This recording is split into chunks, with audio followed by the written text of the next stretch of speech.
how far are you going to take it? How the hell are you going to live without chocolate? How the hell do you live without chocolate? We find out in the documentary, First We Eat. Suzanne Crocker decided to act on plans to eat entirely locally. Local is Dawson City, 300 kilometers from the Arctic Circle. And the offerings were, let's say a little lean and a hard sell for the rest of the family. Suzanne joins us right now via Skype. Good morning. Good morning, Bob, and good morning, Ontario. Yes, so good to see you. That's not Ontario behind you. That's a beautiful background. That's a part of the world I've never visited, but I would love to. Yes, Dawson City, Yukon, on the traditional territory of the Trondequichin. It's an amazing place, a tiny but fun-loving and slightly quirky town. Nothing like it. Well, listen, if you don't mind me saying, your family's a little quirky. You've done this before. There was another documentary where you guys went completely off the grid. And now you're back doing it again, but this time, First We Eat, again, you're just locally sourced, like no food from the outside world at all. So what were you eating? Well, a lot of moose, and every part of the moose, moose tongue pastrami, stuffed moose heart, moose bone broth, moose bone marrow, even the animals. Yeah, so lots of moose, lots of root vegetables, but it's amazing if you combine food from the land and food that you can actually grow or raise here, there is a surprising bounty.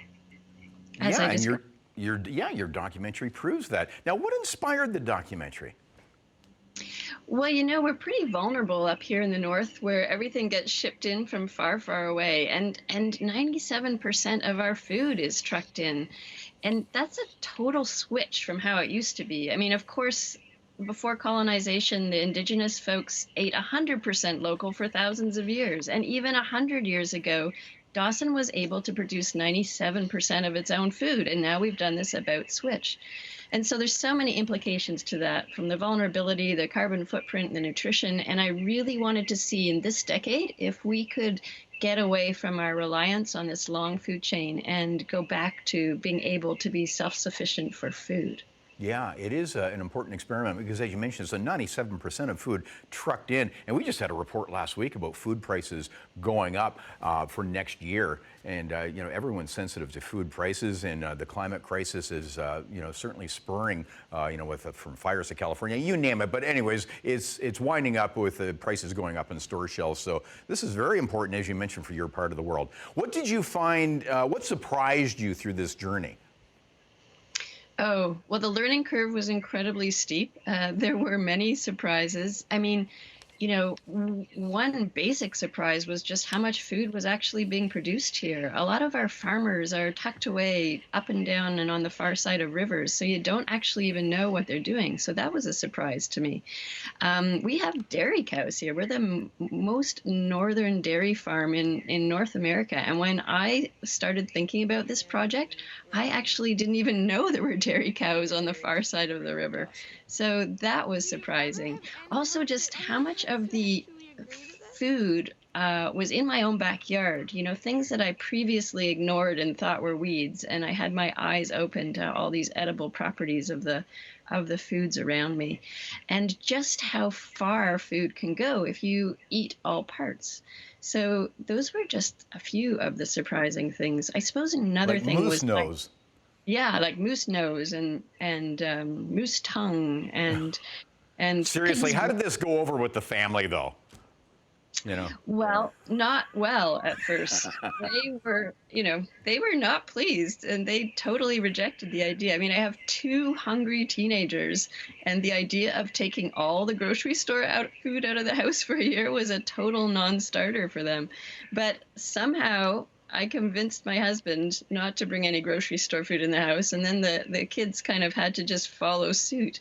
But, over time, and as I became a better cook, they, found out it wasn't so bad after all. And by the end, I think it kind of became the new norm. Oh, I was just about to ask you that, if you're going to continue with this lifestyle going forward. How are you feeling now? Do you feel a difference? Are you feeling healthier? Oh, totally healthier. Yeah, in so many ways. And And so much so that I have continued. So I do continue to eat 90% local to my community. I still stock our house with a year's worth of food. So all our meat, all our fish, all our dairy, all our eggs, all our vegetables and berries year round are from this amazing community in the far north. Well, you're an amazing family, and thanks so much for sharing this documentary. Where can we see it? Oh, well, you can see it across Ontario right now. It's screening through cinemas and virtual cinemas. In Ottawa, for example, at the Bytown, it's soon going to have an in-cinema screening, which I think is such a rare opportunity to see a film on the big screen these days. And unfortunately, the Bytown is a casualty of COVID, and it will be closing its doors forever the end of December. And First We Eat will be their last Canadian film that they're going to ever screen. So it would be wonderful to give them a warm send-off and go out to that COVID-safe screening, as they've got all the protocols in place. It's also available through virtually to watch from home through Hot Doc Cinema and Fox Cinema in Toronto, and through theaters in Kitchener, Elora, Stratford, Barrie. If you go to firstweeat.ca, you'll find all the listing of the current screenings. So basically, through virtual cinema anywhere in Ontario, you can watch from home till early January. So Okay. a great feel-good film for the holidays. Fantastic. So we'll put all those links at chth.com. And Suzanne, thank you so much for sharing your story. I'll look forward to visiting your part of the world at some point, because it looks amazing behind you. Thanks again, Suzanne. Thanks so much, Bob. Yeah, it's